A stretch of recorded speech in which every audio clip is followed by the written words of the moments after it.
ओम श्री शक्ति नमः। ओम श्री शक्ति नमः।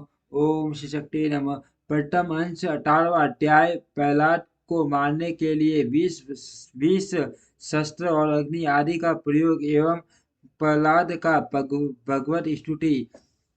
श्री पराशर जी बोले, उनकी ऐसी श्रेष्ठता देख दैत्यों ने दैत्यराज हिरण्यकशिपु से डर कर उससे सारा वृतांत कह सुनाया, और उसने भी तुरंत अपने रसोइयों को बुलाकर कहा। हिरण्यकशिपु बोला, अरे शूरगण, मेरा यह दुष्ट दुष्ट और दुर्मति पुत्र औरों को भी कुमार्ग का उपदेश देता है। अतः तुम शीघ्र ही इसे मार डालो। तुम उसे उसके बिना बिना जाने समस्त खाद्य पदार्थों में हलाहल विष मिलाकर दो, और किसी प्रकार सोच विचार न कर उस पापी को मार डालो। श्री पराशर जी बोले, तब उन रसोइयों ने महात्मा प्रहलाद को जैसी जैसी कि उनके पिता ने आज्ञा दी थी उसी के अनुसार विष दे दिया। हे मैत्रेय, तब वे उस घोर हलाहल विष को भगवान नाम के उच्चारण से अभिमंत्रित कर अन्न के साथ खा गए, तथा तथा भगवान नाम के प्रभाव से निस्तेज हुए। उस विष को खाकर उसे बिना किसी विकार के पचाकर स्पष्ट शीर्ष से स्थित रहे। उस मान विष को पचा हुआ देख रसोइयों ने भय से व्याकुल हो हिरण्यकशिपु के पास जा उसे प्रणाम करके कहा।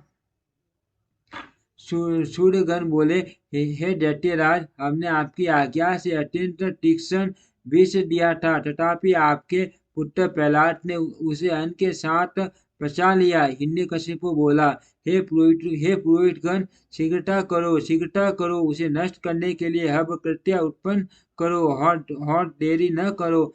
श्री पराशर जी बोले, अब पुरोहितों ने अति विनीत प्रहलाद से उसके पास जाकर शांतिपूर्वक कहा। पुरोहित बोले, हे आयुष्मान, तुम त्रिलोकी में विख्यात ब्रह्मा जी के कुल में उत्पन्न हुए और दैत्यराज हिरण्यकशिपु के पुत्र हो। तुम्हें देवता अनंत अथवा और भी किसी से क्या प्रयोजन? तुम्हारे पिता तुम्हारे तथा संपूर्ण लोकों के आश्चर्य हैं, और तुम भी ऐसे ही होंगे। इसलिए तुम यह विपक्ष की स्तुति करना छोड़ दो। तुम्हारे पिता सब प्रकार प्रशंसनीय हैं, और वे समस्त गुरुओं में परम गुरु हैं। प्रहलाद जी बोले, हे माँ गण, ये ठीक ही है। इस संपूर्ण त्रिलोकी में भगवान मरीषि का यह मान कुल अवश्य ही प्रशंसनीय है। इसमें कोई कुछ भी अन्यथा नहीं कह सकता। और मेरे पिताजी भी संपूर्ण जगत में बहुत बड़े पराक्रमी हैं। ये भी मैं जानता हूँ। यह बात भी बिल्कुल ठीक है, अन्यथा नहीं। और आपने जो कहा कि समस्त गुरुओं में पिता ही परम गुरु हैं, इसमें भी मुझे लेश मात्र संदेह नहीं। पिताजी परम गुरु हैं और प्रयत्न पूर्वक पूजनीय हैं, इसमें कोई संदेह नहीं। और मेरे चित्त में भी यही विचार स्थित है कि मैं उनका कोई अपराध नहीं करूंगा। किंतु आपने जो यह कहा कि तुझे अनंत से क्या प्रयोजन है, तो ऐसी बात का भला कौन न्यायोचित कर सकता है? आपका यह कथन किसी भी तरह ठीक नहीं है। ऐसा कहकर वे उनका गौरव रखने के लिए चुप हो गए, और फिर हंसकर कहने लगे, तुझे अनंत से क्या प्रयोजन है? इस विचार को धन्यवाद है। हे मेरे गुरुगण, आप कहते हैं कि तुझे अनंत से क्या प्रयोजन है? धन्यवाद है आपके इस विचार को। अच्छा, यदि आपको बुरा न लगे तो मुझे अनंत से जो प्रयोजन है सो सुनिए। धर्म, अर्थ, काम और मोक्ष, ये चार पुरुषार्थ कहे जाते हैं। ये चारों ही जिनसे सिद्ध होते हैं, उनसे क्या प्रयोजन? आपके इस कथन को क्या कहा जाए? उन अनंत से ही दक्ष और मरीषि आदि तथा अन्य ऋषिवरों को धर्म, किन्हीं अन्य मुनिवरों को अर्थ, अन्य किन्हीं काम की प्राप्ति हुई है, किन्हीं अन्य महापुरुषों ने ज्ञान ध्यान और समाधि के द्वारा उन्हीं के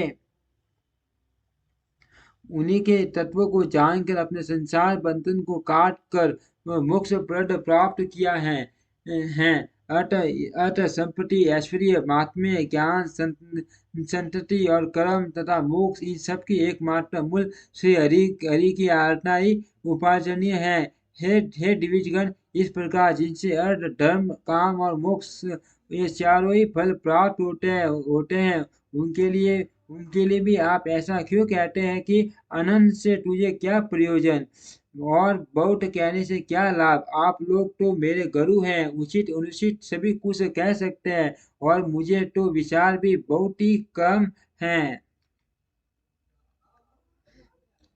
इस विषय में अधिक क्या कहा जाए? मेरे विचार से तो सबके अंतम कर्ण में स्थित एकमात्र वे ही संसार के स्वामी हैं, स्वामी तथा उसके रचयिता पालक और संकारक हैं।